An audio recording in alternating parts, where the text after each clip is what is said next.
luz, nasce do amor. Bom, mas para a gente relembrar rapidamente a parábola, ela está em Lucas capítulo 15, versículo 11, a partir do versículo 11.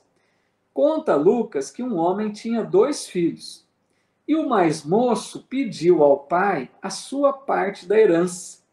E o pai atende o pedido do filho, reparte a fazenda que ele tinha, separa ali a parte do filho e dá a ele o dinheiro correspondente à sua parte.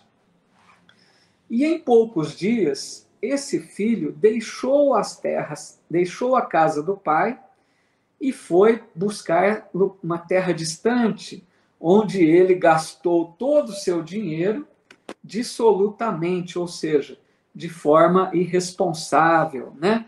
De forma libertina, desregrada. Porém, naquela terra onde ele foi buscar, né, gastar, aproveitar a vida, depois de um tempo que ele gastou o seu dinheiro, houve uma grande fome e esse jovem começou a passar necessidades.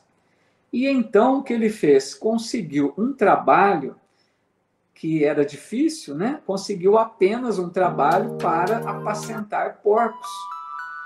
E ele, amigos, depois de um tempo, começou a comer comida de porcos. Ele chegou ao fundo do poço. Mas diz o texto, né, do Evangelho, que caindo em si, ele pensou: os empregados de meu pai têm comida farta, têm lugar bom para morar, e eu aqui passando fome, eu vou voltar, mas vou pedir a meu pai que me aceite como servo. Não mereço mais ser chamado por filho. E assim, então, ele levantou-se e voltou para a casa do pai.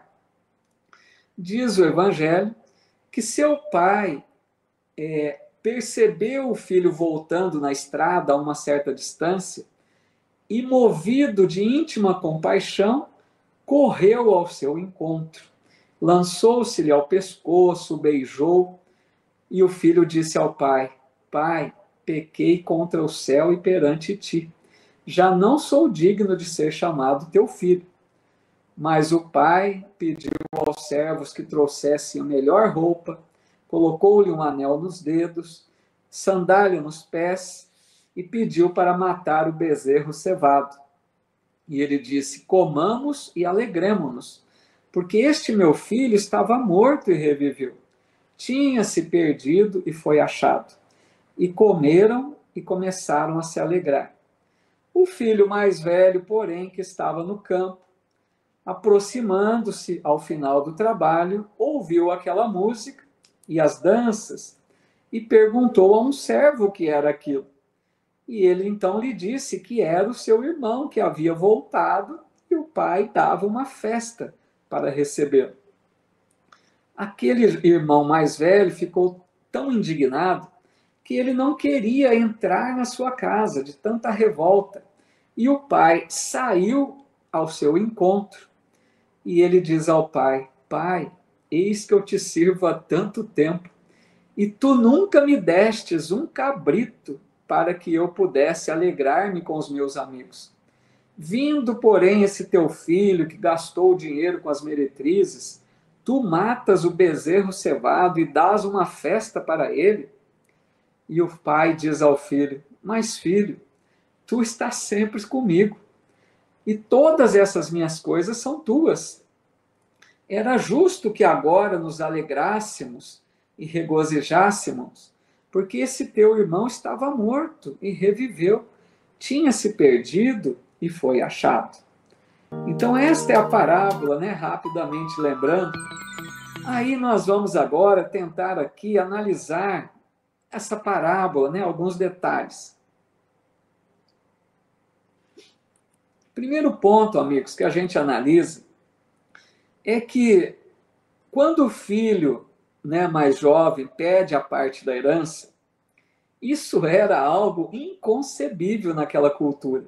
Porque a gente aprende com aqueles que estudam o evangelho mais a fundo, né, os exegetas do evangelho, nós aprendemos com eles que naquela cultura Era uma coisa inconcebível um filho pedir a parte da herança com o pai vivo.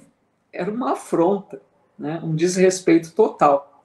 Era como se aquele filho desejasse a morte do pai, certo? Para a gente entender a gravidade desse pedido. E recordando que Jesus está falando daquele filho pródigo, ele está se referindo àquelas pessoas chamadas de má vida, os pecadores, os publicanos e as meretrizes. Por quê? Olha a sabedoria de Jesus. Aqueles pecadores, a princípio, o que eles fizeram? Agiram de forma diferente daquilo que Deus esperava, não é?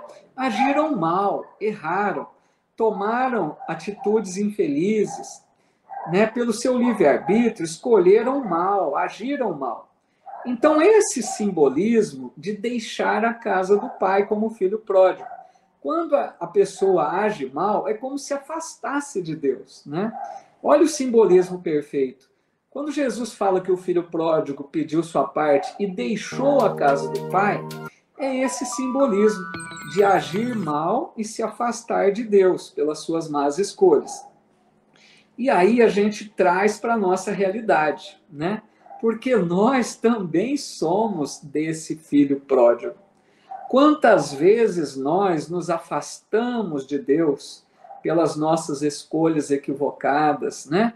Pelas nossas atitudes infelizes.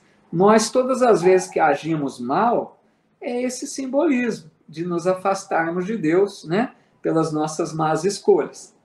E aí diz a parábola que o pai atendeu o pedido do filho. Então, como vimos, não era algo esperado. Pai nenhum daquela cultura, daquela época, iria atender esse pedido do filho.